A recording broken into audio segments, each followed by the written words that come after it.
Solution political ہے جس دوراہے پہ ہم لوگ کھڑے ہیں، اس کا سیاسی حل ہی ہے صرف؟ اس نہیں، میں سمجھتا ہوں دو مختلف چیزیں. ایک دہشت گردی کا جینوئن ایشو ہے، ٹھیک ہے، وہ تو سیکیورٹی، وہ سیکیورٹی کے حوالے سے اس کو آپ نے کاؤنٹر کیسے کرنا ہے؟ کاؤنٹر ٹیرر اسٹریٹجی سے. لیکن جو دوسرا ایشوز ہیں سیاسی ہیں، چاہے سیاسی وہ ملکیر ہیں، اس کے لیے تو جو میں کہتا ہوں دست شفا، ہیلنگ ٹچ، وہ گفتگو سے. ابھی آپ نے دعوت دی ہے، ایک بندہ ہے جو آپ کہتے ہیں آپ کا سب سے بڑا دشمن ہے، اس کا نام ہے نریندر مودی. آپ دعوت دے رہے ہیں کہ آپ تشریف لائیں پاکستان، جس نے 4 سالوں میں 20 دفعہ اسیسینیشن کی ہے را کے ضروری ریاست. تو ٹھیک ہے، ریاستی تعلقات میں ہم ہوتا ہے، نو پرابلم ایٹ آل. اس سے پہلے آپ کے کئی جرنیل گئے کابل کو خوست نیگوشیٹ کرنے دہشت گردوں کے ساتھ.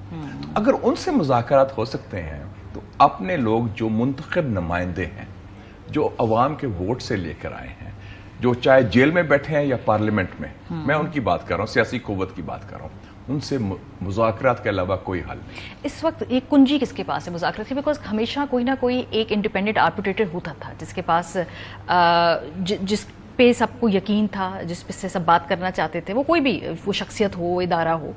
اس وقت کس کے پاس وہ پوزیشن ہے کہ جو بیٹھ کر سب کو ساتھ اکٹھا کرے اور پھر وہ اس کی بات میں وزن ہو اور پھر وہ آگے کہیں جائے معاملہ، بجائے اس کے کہ ادھر ہی پھنسا رہے؟ دیکھیں جی، ہم کہتے ہیں کہ پولیٹیکل لیڈرز ہیں، قائدین ہیں.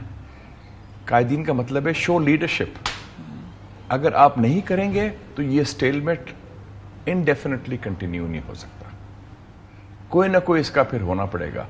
ہمارے ہاں ماضی میں تو انفارچونیٹ رہا ہے، آپ کو پتہ ہی ہے، بھٹو صاحب کے زمانے سے شروع ہوا. جب پی این اے اور بھٹو صاحب کے اختلافات شروع ہوئے تو انہوں نے کیا کہا، سعودی ایمبیسڈر کو بلا لیا تھا، ریاض الخطیب، آپ کو یاد ہے وہ بھی واقعہ. پھر آپ کو یاد ہے جب بے نظیر بھٹو صاحبہ کا دور آیا تو ہم نے پھر امریکہ کو کہا تھا. وہ آگے تھے 88 کے الیکشن کے بعد جب آئی جی آئی نے فیل ہو گئی تھی پیپلز پارٹی کو روکنے میں، تو ریگن نے بندے بھیجے کہ جی ٹرانسفر پاور ٹو بے نظیر بھٹو. 1988 میں اسٹیبلشمنٹ نہیں کر رہی تھی. پھر جب میاں صاحب کا وہ کو کے بعد اندر تھے تو پھر کلنٹن نے کہا 3 عرب ممالک کو، یو اے ای، سعودی عربیہ، قطر کو، کہ اس کو رہا کروائیں. تو ہمارے ہاں ایک وہ بھی ہے پروسیس. تو ابھی جو سچویشن نظر آ رہی ہے، مجھے یاد آ گیا، I was then information minister, Kargil کا واقعہ ہوا تھا تو جو پہلی بریفنگ ہوئی 17 مئی 1999 کو، تو اس نے ایک بڑی زبردست بات کی. ایک جنرل نے باتیں کھل کے آ گئی، انہوں نے کہا اس کے بعد یا تو کورٹ مارشل ہوگا یا مارشل لا لگے گا. سو وہ سچویشن نہیں آنی چاہیے کہ یہ آئدر اور، یا مدر آف آل ڈیلز یا سسٹم ہی جا رہا ہے. سو وہ ہمیں ابھی بھی وقت ہے، بصیرت دکھائیں. Don't make us a laughing stock. آپ کو چائنیز کیا کہہ رہے ہیں؟ سیاسی استحکام. آپ کو سعودیز کیا کہہ رہے ہیں؟ سیاسی استحکام.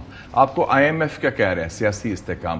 آپ کے مغربی دوست چاہے برطانیہ ہو یا امریکہ، وہی سب ایک زبان سے کہہ رہے ہیں کہ ہم آپ کے دوست ہیں، ہم چاہتے ہیں کام ڈاؤن. انیشیٹو کسے لینا ہے؟ انیشیٹو کسے لینا ہوگا؟ کیا یہ نواز شریف صاحب کو اس میں قدم اچکزئی صاحب کے پاس ہے اس وقت اس طرح کی ایک لیجیٹمیسی جس پہ وہ سب ان کو بٹھا سکیں؟ سب لے سکتے ہیں انیشیٹو. نہیں، وہ تو فرام قیدی نمبر 804 وہ تو انیشیٹو لے رہا ہے، وہ بھی کہہ رہا ہے میں تیار ہوں. although وہ بھی کلیئرٹی نہیں ہے. ڈیلی ڈیلی ہے نا، ایک دن تیار ہے، ایک دن پھر وہ ٹیگ کر دیتے ہیں، depending on the flavour of the day, جو موڈ ہے ان کا. مطلب وہ 100% تیار نہیں ہے. سنڈے کو تیار ہے، منڈے کو تیار ہے. ہمنگ اینڈ ہاؤئنگ وہ بھی ٹھیک ہے، وہ بھی موڈ دیکھتے ہیں، وہ ریئیکٹ کرتے ہیں. لیکن جو باقی لوگ بیٹھے ہیں، میرے خیال میں آپ نے میاں صاحب کی بات کی. میاں صاحب has been now he is the elder statesman of Pakistan politics. وہ انیشیٹو ہے. زرداری صاحب پھر آپ کے ایک زرداری صاحب جو ہیں وہ کہتے تھے کہ جی ہی از اے برج بلڈر. وہ انیشیٹو لیں. دیکھیں جی، اگر سیولین قیادت انیشیٹو نہیں لے گی تو سیولین سے معاملہ چلا جائے گا. پولیٹیکل کیپیسٹی ہے ویسے. پہلے ہم نے دیکھا کہ بڑے بڑے ڈاکر ایریا سے ہماری سیاسی قیادت نکال کر باہر لے آئی ہے. اس وقت وہ کیپیسٹی نظر آتی ہے آپ کو، خاص طور پہ جو سیکنڈ ٹیئر لیڈرشپ ہے، بلاول ہے، مریم ہے. ابھی تو یہ آخری اننگز ہے نا نواز شریف صاحب کی اور زرداری صاحب کی. میں ٹیئر کی بات نہیں کر رہا، میں سوچ کی بات کر رہا ہوں. وہ سوچ کا تعلق ایج سے نہیں ہوتا. وہ سوچ یہ ہے کیا آپ اس ملک کو آگے لگانا چاہتے ہیں، یا آپ کی پولیٹیکل ٹرائبلزم کی سوچ ہے کہ جب تک میں آپ کو کچل نہ دوں چونکہ آپ میرے دشمن ہیں میں آگے نہیں بڑھ سکتا. That is not possible. آپ کسی کو کچل نہیں سکتے سیاسی طور پر. آپ 8 فروری کو فیل ہو گئے کچلنے میں. Be very clear on that. تو پاکستان مصر نہیں ہے. کہ یہاں آپ 20-20 سال لوگ حکومت کریں. اب حسنی مبارک، انور السادات یا جو ابھی جنرل ہے ان کا بیٹھا ہوا ہے. تو یہ اس میں پھر یہ جو واقعات ہوں گے، میں کئی ڈپلومیٹس کو ملا ہوں پچھلے 48 گھنٹے میں.